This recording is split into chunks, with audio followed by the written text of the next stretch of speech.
it is December 31st, and this is your Not So News Update.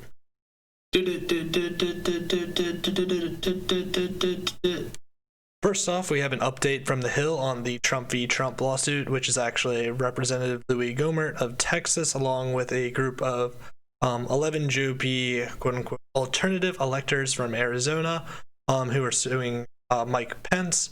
The case is scheduled, and they're trying to get an expedited hearing, trying to get the decision by January 4th, which is 2 days before the certification. The report is that they met with Pence ahead of time, and he refused to come to an agreement. Next, earlier in the week, we saw reports that Bernie Sanders was going to be filibustering in the Senate regarding the $2,000 stimulus checks. We have a story here from Newsweek that the Ohio Senator, I believe Sherrod Brown, will also be continuing the filibuster when Bernie, has to tap out. This is, another senator who agreed with Obama's idea that the filibuster was a Jim Crow relic. We have a story here from The Nation regarding how people are currently going hungry in the U.S. and we are still increasing DoD spending.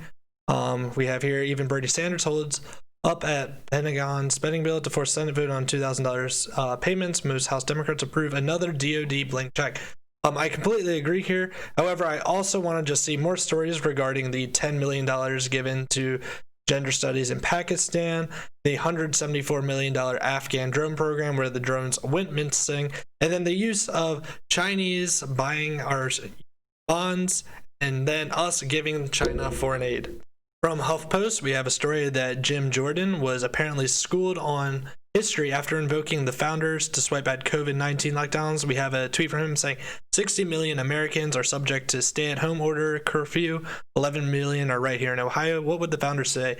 One response here, Washington established quarantine guidelines, travel bans, and isolated those infected with smallpox during the Revolutionary War. The colonists even passed a law in 1731 that they made reporting the illness mandatory.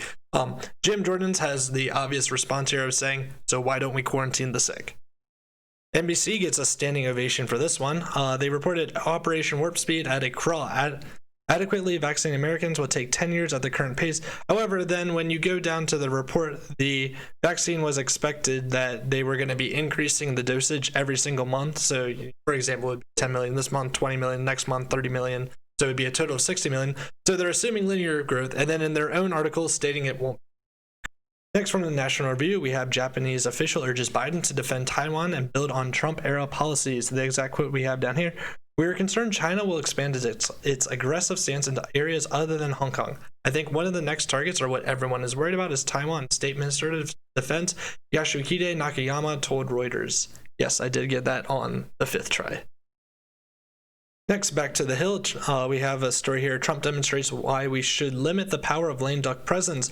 This article mainly goes into some of the more political pardons that have been happening lately.